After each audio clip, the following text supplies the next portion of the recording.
తాకట్లో ఉన్న మీ బంగారాన్ని విడిపించి ఆ రోజు ఆన్లైన్ రేటుకి కొంటాం. Sharma gold company. సంతోషం, వెళ్ళేటప్పుడు సంతోషమే, వచ్చేటప్పుడు సంతోషమే.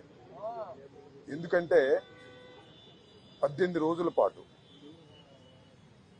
ఆల్ ఆర్ బెయిలబుల్ కేసెస్, 18 రోజుల పాటు సెంట్రల్ ప్రిజన్లో ఉండవలసిన పరిస్థితి ఏర్పడింది. దీనికి కారణం ఈ ప్రభుత్వం, పోలీసులు కుమ్మక్కై చేసినటువంటి సంఘటనలు. నేను అందరికీ ఈ సందర్భంగా నా ధన్యవాదాలు తెలియజేస్తున్నాను. నాకు ఎవరైతే సపోర్ట్ చేశారో ఈ సంఘటనలో, ఎవరైతే మద్దతు పలికారో వారందరికీ నా హృదయపూర్వక ధన్యవాదాలు. అలాగే కొంతమంది మద్దతు పలకలేదు, వారికి కూడా నా ధన్యవాదాలు. వారు ఏమన్నారంటే, పెద్ద మాట అన్నారు, దానికి కూడా నేను గుంటూరు ఇంత సమాధానం చెప్తా. అదేమన్నారంటే, అసహ్యంగా మాట్లాడితే దాడులు చేయరా అని. అసహ్యంగా మాట్లాడితే దాడులు చేయదలుచుకుంటే ఎంతమంది మీద చేయాలి? అసహ్యంగా మాట్లాడే వాళ్ళ మీద. అది ఒక అంశం. వాళ్ళకు కూడా నేను రేపు నా సమాధానాన్ని తప్పనిసరిగా చెప్తా. 18 రోజులు నన్ను జైల్లో పెడితే నేను భయపడతా అనుకున్నారేమో. భయపడే ప్రశ్న ఈ అంబటి రాంబాబుకు ఉద్భవించదని మనవి చేస్తున్నా. ఎందుకంటే ఈ చంద్రబాబు నాయుడు గారి ప్రభుత్వం వచ్చినప్పుడే జైల్లో ఉండటానికి సిద్ధపడ్డానని కూడా ఈ సందర్భంగా మనవి చేస్తున్నా. నన్ను హింసించాలని, నన్ను జైల్లో పెట్టాలని చంద్రబాబు, లోకేష్ ఎప్పటి నుంచో ప్రయత్నం చేస్తున్నారు. ఎక్కడో దొరికాను, లోపల పెట్టారు. చూద్దాం, టైం విల్ కమ్ అగైన్. పరిస్థితులు మళ్ళా మారతాయి. ఈ పాపానికి వారు పరిష్కారం చేయక తప్పదని కూడా ఈ సందర్భంగా నేను మనవి చేస్తున్నాను. రాజమండ్రి సెంట్రల్ ప్రిజన్ నాకు పట్టుదలను పెంచే ఒక శిక్షణా కేంద్రం అని కూడా ఈ సందర్భంగా నేను మనవి చేస్తున్నాను. మరింత పట్టుదలగా, మరింత కసిగా ఎన్ని కేసులు పెట్టినా, ఎన్ని రోజులు జైల్లో ఉన్నా ఒక్క అడుగు కూడా వెనక్కు వెయ్యను.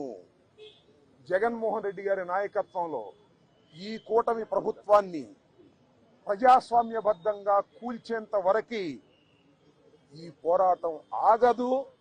ఎన్నిసార్లు జైల్లో పెట్టినా వెనక్కు వెళ్లే ప్రశ్న లేదు. అన్యాయంగా, అక్రమంగా జైల్లో పెట్టారు. నా ఇల్లు దహనం చేయడానికి ప్రయత్నం చేశారు, నా కార్లు బగలగొట్టారు, నా ఆఫీస్ పగలగొట్టారు, నా పెళ్ళాం బిడ్డల్ని తరిమి కొట్టారు, నన్ను చంపడానికి ప్రయత్నం చేశారు, తీసుకొచ్చి జైల్లో పెట్టారు. ఏమైంది? ఏమైద్దని అడుగుతా ఉన్నా. చంద్రబాబు నాయుడు అడుగుతా ఉన్నా, లోకేష్ని అడుగుతా ఉన్నా. ఏమైద్ది? ఏమైద్ది? ఏమి కాదు. మళ్ళా కాలం తిరిగి వస్తుంది. అన్నిటికీ సమాధానం ఇవాళ చాలా మంది మిత్రులు మాట్లాడారు. బయట జరిగిన సంఘటనలు నాకు తెలియదు, చాలా తక్కువ మాత్రమే, పేపర్లో ఉన్నవి మాత్రమే నేను తెలుసుకున్నాను. జైలు జీవితాన్ని నేను అనుభవించాను అనుకోకండి, ఎంజాయ్ చేశాను. ఎంత కఠినంగా ఉన్నా ఎంజాయ్ చేశాను. ఎందుకంటే ఒక రాజకీయ స్ఫూర్తితో రాజకీయాల్లోకి వచ్చినటువంటి వ్యక్తిని నేను. పట్టుదలగా ముందుకు సాగే వ్యక్తిని జైల్లో పెడితే భయపడిపోయే వ్యక్తిని అంతకంటే కాదు. మరింత ధైర్యంగా పోరాట పటిమతో ముందుకు వెళ్ళేటటువంటి వ్యక్తిని కూడా మనవి చేస్తున్నా. ఎప్పుడు ఎక్కడా తప్పు చేయలేదు. పొరపాటు మాట్లాడితే వెంటనే పశ్చాత్తాపడ్డా. పశ్చాత్తాపానికి మించిన ప్రాయచిత్తం లేదంటారే, మరి ఏమిటి? ఎంతమంది పశ్చాత్తాపడ్డారు? నేను తప్ప ఎవరైనా పశ్చాత్తాపడ్డారా అని అడుగుతా ఉన్నా. సరే, ఏది ఏమైనా టైం విల్ డిసైడ్. ఒకటి మాత్రం నేను చెప్పదలుచుకున్నాను. నాకు ఈ సందర్భంగా సపోర్ట్ చేసినటువంటి వారందరికీ కూడా పేరు పేరున నా హృదయపూర్వక నమస్కారాలు, ధన్యవాదాలు. నా పార్టీ కానివారు కూడా నన్ను సపోర్ట్ చేశారు. దాడులు చేయటం తప్పన్నారు, దాడులు అన్యాయం అన్నారు. ఒకవేళ తప్పు మాట్లాడితే కేసు పెట్టి లోపల పెట్టాలి కదా, ఇంటి మీద దాడి ఏంటి అన్నారు. దాడి చేసిన వాళ్ళకు బెయిల్ వచ్చింది. దాడి చేయించుకున్న నాకు 18 రోజుల తర్వాత బెయిల్ వచ్చింది. ఏం చేయగలిగారు? ఏం చేస్తారు? దేనికైనా సిద్ధపడి రాజకీయాల్లో జగన్మోహన్ రెడ్డి వెంట నడుస్తున్నటువంటి వ్యక్తులం. ఆ రోజు రాజశేఖర రెడ్డి వెంట నడిచాం, ఇవాళ జగన్మోహన్ రెడ్డి గారి వెంట నడుస్తాం, తుదకంటూ నడుస్తాం. బొందిలో ప్రాణం ఉన్నంత వరకు జగన్ వెంట నడుస్తాం. ఏ విషయాన్నైనా, ఎన్ని కుట్రలనైనా, ఎన్ని కుతంత్రాలనైనా ఎదుర్కోవడానికి సిద్ధంగా ఉన్నామని కూడా ఈ సందర్భంగా మనవి చేస్తున్నాను. అందరికీ నా హృదయపూర్వకమైన ధన్యవాదాలు ఈ సందర్భంగా తెలియజేసుకుంటాను. జైల్లో ఉన్నప్పుడు అధికారులు వాళ్ళ రూల్ ప్రకారం పోతారు, అక్కడ ఫుడ్డే పెడతారు. అది నాకు నచ్చినా నచ్చకపోయినా ఆ ఫుడ్డే తింటాను. ఏం కలకాలం తింటాను ఆ ఫుడ్. ఆ పెట్టిన ఫుడ్ నాకు నచ్చలేదు, ఎందుకంటే కొద్దిగా డబ్బులు ఉండవాళ్ళం కదా, మంచి ఫుడ్ తింటాం.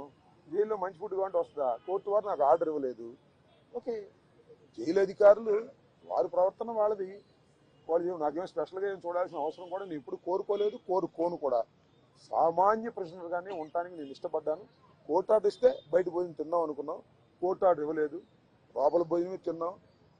కొద్దిగా చిక్కినట్టున్నా, అయినా ఏం కంగారు ఏమి లేదు, ఏం ఇబ్బంది కూడా ఏమి లేదు. ఆరోగ్యం బ్రహ్మాండంగా ఉంది, ఆరోగ్యం మరింత పట్టుదలగా ముందుకు సాగుతుంది. వాళ్ళ గురించి వాళ్ళని ఉపయోగం ఉంది. చంద్రబాబు మానిటర్ చేశాడు, లోకేష్ మానిటర్ చేశాడు దాడిని. కరెక్ట్ గా చెప్తున్నా నేను, చంద్రబాబు లోకేష్ మానిటర్ చేశారు దాడిని. 7 గంటల సేపు నా ఇంటి దగ్గర దాడి జరిగింది. 7 hours పోలీసులు ఉన్నారు అక్కడ. ఇంతకన్నా ప్రజాస్వామ్యంలో ఏం కావాలి చెప్పండి, నాకు అర్థం కాల. 5 గంటలకు వచ్చి 12 గంటలకు వెళ్ళారు. తెలుగుదేశం కార్యకర్తలనండి, దుండగులనండి, దుర్మార్గులనండి, గంజాయి బ్యాచ్ అనండి, పోలీసులు అందరూ అక్కడే ఉన్నారు. వాళ్ళ సమక్షంలోనే దాడి జరిగింది, వాళ్ళ రక్షణలోనే దాడి జరిగింది. మీ అందరికీ తెలుసు, నేను ప్రత్యేకంగా చెప్పాల్సిన అవసరం లేదు. బట్ నేను 11వ తారీఖున రాత్రి 10:20 నేను అరెస్ట్ అయిన దగ్గర నుంచి ఇప్పుడు వరకు ఏం జరిగిందో బయట ప్రపంచంలో నాకు లిటిల్ నాలెడ్జ్ ఉంది. అంటే పేపర్ నాలెడ్జ్ తప్ప నాకు ఎవరు ఏమీ నాలెడ్జ్ ఇవ్వలేదు. కాబట్టి ఈ నాలెడ్జ్ అంతా తెలుసుకుని చాలా సుదీర్ఘంగా నేను నా ఆవేదన అనండి, నా కోపం అనండి, నా బాధ అనండి, నా ఆర్గ్యుమెంట్ అనండి ప్రజల ముందు పెడతాను. ఎందుకంటే ప్రజల ముందు ఎందుకు పెట్టాలంటే ప్రజలకు అర్థం కావాలి, నేనేమిటో తెలుసు.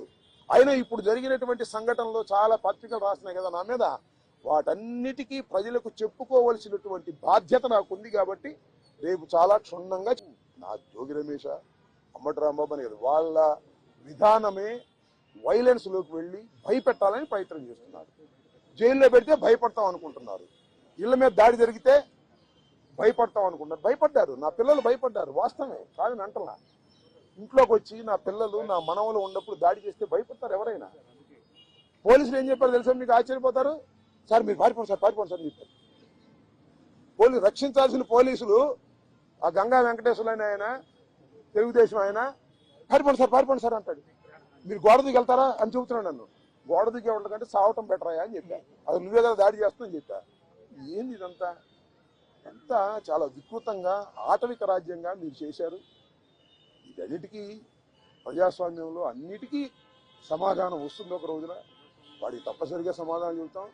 మీరు కేసులు పెట్టి భయపెట్టాలనుకున్నారు, భయపడం, మరింత ధైర్యంగా ముందుకు సాగుతామని కూడా ఈ సందర్భంగా మరోసారి నేను నీరసంగా ఎప్పుడూ లేను, లోపల ఏది ఇబ్బంది పడలేదు.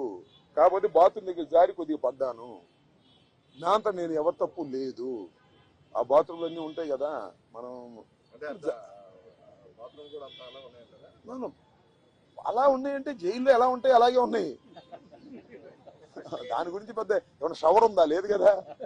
So I don't care all these things. ఇప్పుడు నేనైతే ఒకటి, ధైర్యాన్ని వీడలేదు, వీడను,